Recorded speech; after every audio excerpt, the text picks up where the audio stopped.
Hey guys, welcome to government jobs Gyan YouTube channel. Guys, आज की इस वीडियो में हम बात करेंगे जेएसएससी एएनएम के recruitment notification online form apply process के बारे में।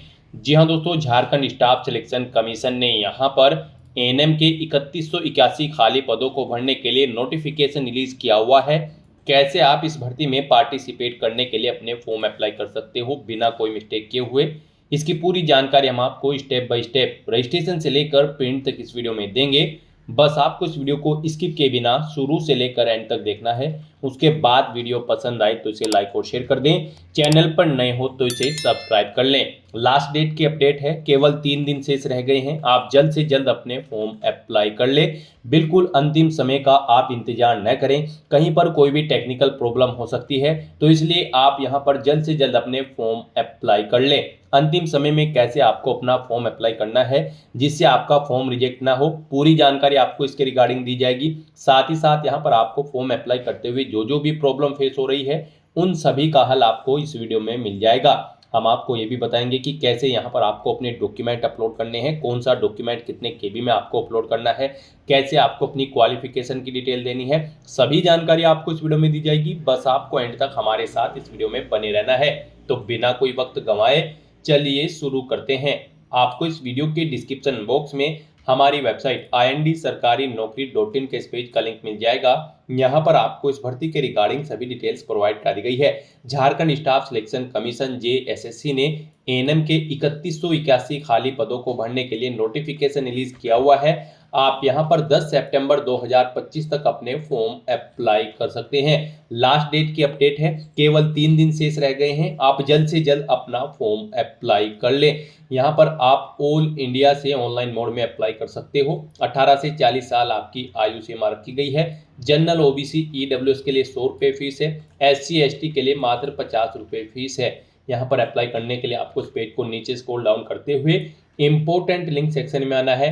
ऑफिशियल नोटिफिकेशन रेगुलर PDF और ऑफिशियल नोटिफिकेशन बैकलॉग PDF के लिंक पर क्लिक करके इस भर्ती के नोटिफिकेशंस को ओपन कर लेना है और इनमें से आपको पूरी डिटेल रीड कर लेनी है। यहाँ पर आपको सभी डिटेल्स प्रोवाइड कर दी गई है, जैसे कि क्या पोस्ट का नाम है, कितनी उसके लिए नंबर ऑफ वैकेंसीज है, कैसे आप अप्लाई कर सकते हो, कब से कब तक आप अप्लाई कर सकते हो, क्या आपका एलिजिबिलिटी क्राइटेरिया होना चाहिए। पूरी जानकारी आपको इन नोटिफिकेशंस में दे दी गई है। आप सभी डिटेल्स यहाँ से रीड करें, उसके बाद अपने फॉर्म अप्लाई कर लें। फॉर्म अप्लाई करने के लिए भी आपको हमारी वेबसाइट के इसी पेज पर ही अप्लाई ऑनलाइन का ये लिंक दिया गया है। जैसे ही आप इस लिंक पर क्लिक करेंगे तो आपके सामने यहाँ पर झारखंड स्टाफ सिलेक्शन कमीशन का ये ऑफिशियल पोर्टल ओपन होगा। गाइज, यहाँ पर अगर आपने पहले से रजिस्ट्रेशन कर रखा है तो आपको अपना रजिस्ट्रेशन नंबर एंटर करना है, पासवर्ड एंटर करना है, ये कैप्चा कोड यहाँ पर एंटर करना है और लॉगिन की स्टेप पर क्लिक करते हुए आपको अपने डैशबोर्ड में लॉगिन करके अपना फॉर्म अप्लाई कर लेना है। और अगर आप इस भर्ती के लिए फर्स्ट टाइम अप्लाई करने जा रहे हो तो सबसे पहले यहाँ पर आपको अपना रजिस्ट्रेशन करना होगा। उसके लिए आपको रजिस्ट्रेशन की टैब दी गई है, आप इस टैब पर क्लिक करें। आपके सामने यहाँ पर रजिस्ट्रेशन का फॉर्म ओपन होगा। अब यहाँ पर आपको अपनी बेसिक डिटेल्स प्रोवाइड कराते हुए अपना रजिस्ट्रेशन करना होगा। सबसे पहले आपको अपना फर्स्ट नेम देना है, फिर मिडिल नेम, फिर last name. Middle name last name नहीं है तो इन कॉलम को खाली छोड़ दें। फिर यहाँ पर आपको आपका कंप्लीट नेम शो कर दिया जाएगा, जो नेम यहाँ पर आप फिल करेंगे। उसके बाद यहाँ पर आपको अपना मोबाइल नंबर एंटर करना है, अपनी ईमेल आईडी आपको यहाँ पर एंटर करनी है। आप भारतीय नागरिक है तो यस करेंगे, नहीं तो नो ऑप्शन सेलेक्ट करेंगे। अपनी डेट ऑफ बर्थ सेलेक्ट करेंगे, ये कैप्चा कोड आप यहाँ पर एंटर करेंगे और फिर आप रजिस्टर नाउ के इस ऑप्शन पर क्लिक कर देंगे। फिर यहाँ पर आपके मोबाइल नंबर पर एक OTP सबमिट किया गया है, वो OTP आपको यहाँ पर एंटर करना है और उसके बाद सबमिट के इस ऑप्शन पर क्लिक कर देना है। इस तरह से यहाँ पर आपका रजिस्ट्रेशन सक्सेसफुली कंप्लीट हो चुका है। एक रजिस्ट्रेशन नंबर और पासवर्ड यहाँ पर आपको प्रोवाइड कर दिया गया है। ये रजिस्ट्रेशन नंबर और पासवर्ड आपके रजिस्टर्ड मोबाइल नंबर और ईमेल आईडी पर भी सबमिट कर दिए गए होंगे। आपको इन्हें केयरफुली नोट डाउन करके रख लेना है फ्यूचर यूज के लिए। और यहाँ पर आपको अब इनका यूज करते हुए अपने अकाउंट में लॉगिन करना है। आपको यहाँ पर अपना रजिस्ट्रेशन नंबर एंटर करना है, ये पासवर्ड आपको यहाँ पर एंटर करना है, ये कैप्चा कोड यहाँ पर एंटर करना है और लॉगिन के इस टैब पर क्लिक कर देना है। लॉगिन होने के बाद आपके सामने आपका डैशबोर्ड कुछ इस तरह से शो होगा।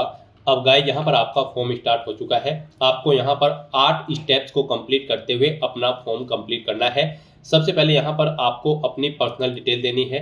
उसके बाद यहाँ पर आपको अपनी कुछ अन्य डिटेल देनी है, क्वालिफिकेशन की डिटेल देनी है, एक्सपीरियंस की, फीस पेमेंट करना है, फोटो और सिग्नेचर अपलोड करने हैं डॉक्यूमेंट, और फिर आपको अपने फॉर्म का प्रीव्यू चेकआउट करते हुए इसे सबमिट कर देना है।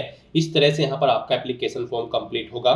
तो यहाँ पर अब आपको अपनी पर्सनल इन्फॉर्मेशन देनी है। आपका फॉर्म स्टार्ट हो चुका है। यहाँ पर आपसे पूछा गया है कि क्या आपका निवास झारखंड स्टेट में है, अगर है तो आप यस करेंगे, नहीं तो आप नो के इस ऑप्शन पर क्लिक करके इसे सिलेक्ट कर लेंगे। अगर आप नो ऑप्शन सेलेक्ट करते हैं तो फिर यहाँ पर आप चाहे किसी भी कैटेगरी से हो, आपको इस भर्ती प्रोसेस के दौरान अनरिजर्व यानी कि जनरल कैटेगरी में काउंट किया जाएगा। और यहाँ पर अगर आप झारखंड स्टेट के कैंडिडेट हैं, आप ये सिलेक्ट करते हैं, फिर आपको अपना यहाँ पर डिस्ट्रिक्ट सेलेक्ट कर लेना है। उसके बाद आपको वैकेंसी का टाइप सेलेक्ट करना है। रेगुलर एंड बैकलॉग की ये वैकेंसी है, आप इसे सिलेक्ट करें। उसके बाद यहाँ पर आपको अपने फादर का नाम एंटर करना है, अपनी मदर का नाम आपको एंटर करना है, अपना जेंडर यहाँ पर आपको सिलेक्ट करना है, आप मेल हो या फिर फीमेल। फीमेल ही यहाँ पर आपको ऑप्शन मिलेगा, केवल फीमेल के लिए भर्ती है एएनएम की। तो यहाँ पर आप फीमेल के इस ऑप्शन पर क्लिक करें। केवल फीमेल कैंडिडेट, केवल महिलाएं ही इस भर्ती के लिए आवेदन कर सकती हैं। फिर यहाँ पर आपको अपना मैरिटल स्टेटस सेलेक्ट करना है, आप मैरिड हो या फिर अनमैरिड हो। अगर आप मैरिड हो तो फिर यहाँ पर आपको अपने हस्बैंड का नाम देना होगा, अनमैरिड हो तो फिर आपको नाम नहीं देना है। उसके बाद यहाँ पर आपको अपना 12 डिजिट का आधार कार्ड नंबर एंटर करना है।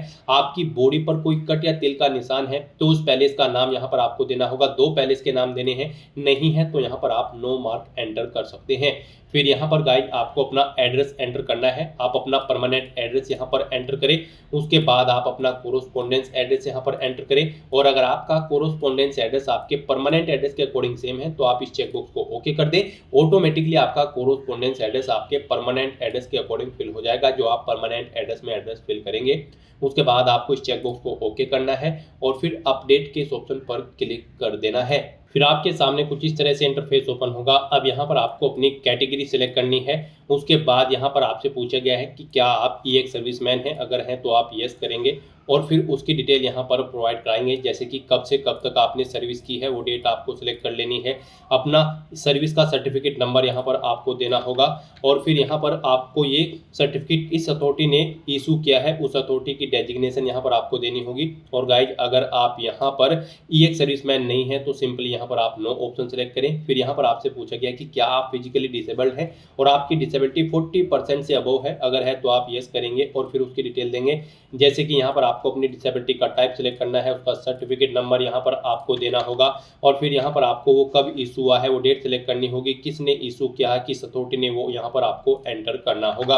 और अगर आप यहाँ पर फिजिकली डिसेबल्ड कैंडिडेट नहीं है, सिंपली यहाँ पर आप नो ऑप्शन सेलेक्ट करेंगे, आगे की डिटेल फिर आपको नहीं देनी होगी। फिर आपसे पूछा गया कि क्या आप स्पोर्ट कोटा के अंतर्गत आते हैं, अगर आप आते हैं तो यस करें और फिर उसकी डिटेल यहाँ पर आप प्रोवाइड कराएं, जैसे कि यहाँ पर आपको बताना है कंपटीशन लेवल सेलेक्ट करना है, आप यहाँ पर किस कंपटीशन के लिए खेले हो स्पोर्ट, फिर आपको स्पोर्ट सर्टिफिकेट नंबर देना है, सर्टिफिकेट कब इशू हुआ है वो डेट आपको सिलेक्ट कर लेनी है। और अगर आप यहाँ पर स्पोर्ट पर्सन नहीं है तो सिंपली यहाँ पर आप नो ऑप्शन सेलेक्ट करेंगे। उसके बाद आपको इस पेज को नीचे स्क्रॉल डाउन करना है और फिर यहाँ पर आपको इस चेकबॉक्स को ओके करना है और अपडेट के इस ऑप्शन पर क्लिक कर देना है। नेक्स्ट आपके सामने कुछ इस तरह से इंटरफेस ओपन होगा। अब यहाँ पर आपको अपने एक्सपीरियंस और क्वालिफिकेशन की डिटेल प्रोवाइड करनी है। गाइस यहाँ पर सबसे पहले आपसे पूछा गया है क्या आपने अपनी 10वीं क्लास 45% मार्क्स या फिर इससे ज़्यादा मार्क्स के साथ पास आउट की है, तो यहाँ पर आपको यस ऑप्शन सेलेक्ट करना है। फिर आपसे पूछा गया कि क्या आपके पास 18 महीने का एएनएम ट्रेनिंग का सर्टिफिकेट है, तो यहाँ पर भी आपको यस ऑप्शन सेलेक्ट करना है। यहाँ पर फिर आपसे पूछा गया कि क्या आपने झारखंड स्टेट नर्सिंग काउंसिल में अपना रजिस्ट्रेशन करा रखा है, यहाँ पर भी आपको यस ऑप्शन सेलेक्ट करना है। इस भर्ती में अप्लाई करने के लिए 3 चीज़ें रिक्वायर्ड हैं। आपका 10वीं क्लास पास आउट होना जरूरी है 45% मार्क्स के साथ या फिर इससे ज़्यादा मार्क्स के साथ, प्लस आपके पास यहाँ पर 18 महीने का एएनएम ट्रेनिंग का सर्टिफिकेट होना चाहिए और आपका रजिस्ट्रेशन होना चाहिए झारखंड स्टेट नर्सिंग काउंसिल में। ये 3 चीज़ें रिक्वायर्ड हैं इस भर्ती में अप्लाई करने के लिए, तो यहाँ पर आपको यस ऑप्शन सेलेक्ट करने हैं। फिर आपको अपने रजिस्ट्रेशन का नंबर यहाँ पर देना है। उसके बाद कब आपको इशू हुआ था आपका रजिस्ट्रेशन नंबर, वो यहाँ पर डेट सेलेक्ट कर लेनी है। किस अथॉरिटी ने इशू किया था उसकी डेजिग्नेशन यहाँ पर आपको देनी है। यहाँ पर फिर आपको आपकी एजुकेशनल क्वालिफिकेशन और जो रिक्वायर्ड क्वालिफिकेशन है उनकी डिटेल प्रोवाइड कर दी गई है, जैसे कि आपका 10वीं क्लास पास आउट होना जरूरी है, 18 महीने का एएनएम का सर्टिफिकेट आपके पास होना जरूरी है और आपका रजिस्ट्रेशन होना जरूरी है झारखंड नर्स रजिस्ट्रेशन काउंसिल में। तो यहाँ पर आपको डिटेल दे दी गई है कि इस पोस्ट पर अप्लाई करने के लिए रिक्वायर्ड है, ये चीज़ें आपके पास होनी चाहिए। और यहाँ पर अब आपको अपनी 10वीं क्लास की डिटेल प्रोवाइड करनी है। फिर 12वीं की, अगर आपने 12वीं कर रखी है, नहीं कर रखी है तो उसकी डिटेल न दें और फिर आपको अपने एएनएम सर्टिफिकेट की डिटेल यहाँ पर देनी होगी। तो 10वीं क्लास की डिटेल देते हुए यहाँ पर सबसे पहले आपको स्कूल का नाम देना है जिससे आपने अपनी 10वीं क्लास पास आउट की है, फिर बोर्ड का नाम देना है, उसके बाद पासिंग ईयर यहाँ पर आपको देना है किस ईयर में आपने पास आउट की है, फिर यहाँ पर आपको टोटल मार्क्स एंटर करने हैं, फिर इनमें से कितने मार्क्स आपने ऑब्टेन किए थे वो आपको यहाँ पर एंटर कर देने हैं। इनके अकॉर्डिंग आपकी परसेंटेज कैलकुलेट करके आपको शो कर दी जाएगी। फिर यहाँ पर आपको अपनी 10वीं क्लास के सब्जेक्ट एंटर कर देने हैं। फिर यहाँ पर अगर आपने 12वीं पास आउट कर रखी है तो उसकी डिटेल आप प्रोवाइड करा सकते हैं, नहीं कर रखी है तो इस कॉलम को आप खाली छोड़ सकते हैं। फिर आपको अपनी एनएम की डिटेल देनी है, यहाँ पर भी आपको स्कूल, कॉलेज या फिर इंस्टीट्यूट का नाम देना है जिससे आपने अपनी एनएम कंप्लीट की है, बोर्ड या यूनिवर्सिटी का नाम देना है जिससे आपने अपनी एनएम कंप्लीट की है, पासिंग ईयर यहाँ पर आपको देना है, फिर कितने मार्क्स थे टोटल वो आपको देने हैं, इनमें से कितने मार्क्स आपने ऑब्टेन किए हैं वो आपको एंटर करने हैं। इनके अकॉर्डिंग आपकी परसेंटेज कैलकुलेट करके आपको शो कर दी जाएगी। एनएम का सब्जेक्ट यहाँ पर आपको देने हैं। फिर यहाँ पर आपको अपनी डिस्ट्रिक्ट प्रेफरेंस देने हैं। यहाँ पर आप झारखंड स्टेट के जिस डिस्ट्रिक्ट में फर्स्ट नंबर पर जॉब करना चाहते हैं तो उसे आप फर्स्ट नंबर पर प्रेफरेंस देंगे, फर्स्ट नंबर पर सेलेक्ट करेंगे, जिसे आप second, third, fourth, 5 and so on, जैसे भी आप जिस नंबर पर जिस डिस्ट्रिक्ट को प्रेफरेंस देना चाहते हैं उसे उस नंबर पर आप सेलेक्ट करें। यहाँ पर आपको 24 डिस्ट्रिक्ट सेलेक्ट कर लेने हैं अपनी चॉइस के अकॉर्डिंग, आप जिसे जिस स्थान पर रखना चाहते हैं उस स्थान पर आप सेलेक्ट कर लें। फिर गाइस यहाँ पर आपको इस चेकबॉक्स को ओके करना है और सबमिट के इस ऑप्शन पर क्लिक कर देना है। नेक्स्ट आपसे पूछा गया है कि क्या आपको वर्किंग एक्सपीरियंस है, अगर है तो आप यस करेंगे और उसकी डिटेल देंगे, नहीं है तो आप नो ऑप्शन सेलेक्ट करेंगे। अगर आपको एक्सपीरियंस है आप यस सेलेक्ट करते हैं तो फिर यहाँ पर आपको अपने एक्सपीरियंस की डिटेल देनी होगी। पहले आपको डेजिग्नेशन देनी है, जिस पोस्ट पर आप कार्यरत थे, ऑर्गेनाइजेशन का नाम देना है जिसमें आप कार्यरत थे, अपना सर्टिफिकेट नंबर देना है एक्सपीरियंस का, फिर कब से कब तक आपने जॉब की है वो डेट आप यहाँ ऊपर सेलेक्ट करें। फिर इनके अकॉर्डिंग आपका टोटल एक्सपीरियंस यहाँ पर कैलकुलेट करके आपको शो कर दिया जाएगा। इस तरह से यहाँ पर आप अपने एक्सपीरियंस की डिटेल प्रोवाइड कर सकते हैं। और प्लस के इस ऑप्शन पर क्लिक करके अगर आपको एक से ज़्यादा जगह वर्किंग एक्सपीरियंस है तो यहाँ पर रो ऐड करके उसमें आप अपने एक्सपीरियंस की डिटेल प्रोवाइड कर सकते हैं। और फिर गाइस यहाँ पर आप इस चेकबॉक्स को ओके करके सबमिट के इस ऑप्शन पर क्लिक करके अपने एक्सपीरियंस की डिटेल यहाँ पर सबमिट कर सकते हैं। और अगर यहाँ पर आपको एक्सपीरियंस नहीं है तो आप सिंपली नो ऑप्शन सेलेक्ट करें और फिर आप इस चेकबॉक्स को सेलेक्ट करें और उसके बाद सबमिट के इस ऑप्शन पर क्लिक कर दें। नेक्स्ट यहाँ पर आपको अपना फीस पेमेंट करना है। यहाँ पर अगर आप अनरिजर्व कैटेगरी से बिलोंग करते हैं तो फिर आपको 100 रुपये फीस देनी है, और अगर आप रिजर्व कैटेगरी से बिलोंग करते हैं तो आपको 50 रुपये फीस के रूप में यहाँ पर जमा कराने होंगे। तो अपना फीस पेमेंट करने के लिए अब आपको यहाँ पर पे नाउ के इस ऑप्शन पर क्लिक करना है। नेक्स्ट आपके सामने फीस पेमेंट का इंटरफेस ओपन हो जाएगा। गाइस यहाँ पर आप UPI, debit card, credit card, net banking या फिर एनईएफटी या फिर क्यूआर कोड के थ्रू अपना फीस पेमेंट कर सकते हैं। यहाँ पर सबसे बेस्ट और इजी ऑप्शन आपके लिए यूपीआई रहेगा।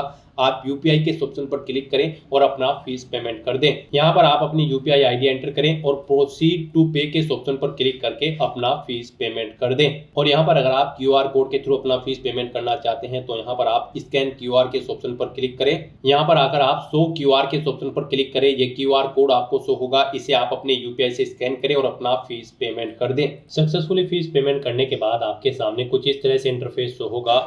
यहाँ पर अब आपको अपना फोटो और सिग्नेचर अपलोड करने हैं। आपको अपलोड फोटो एंड सिग्नेचर के सेक्शन में रिडायरेक्ट कर दिया जाएगा।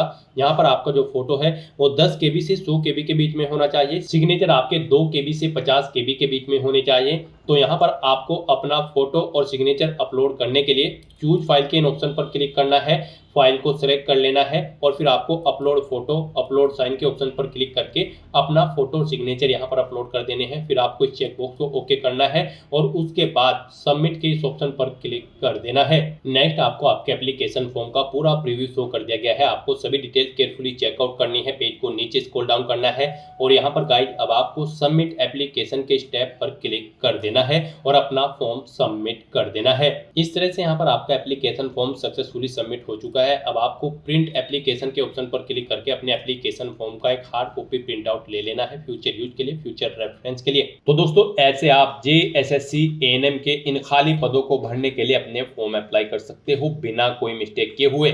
आज की इस वीडियो में बस इतना ही। आई होप ये वीडियो आपको पसंद आई होगी। अगर पसंद आई हो तो इसे लाइक और शेयर करें। चैनल पर नए हो तो इसे सब्सक्राइब कर लें। Thanks for watching.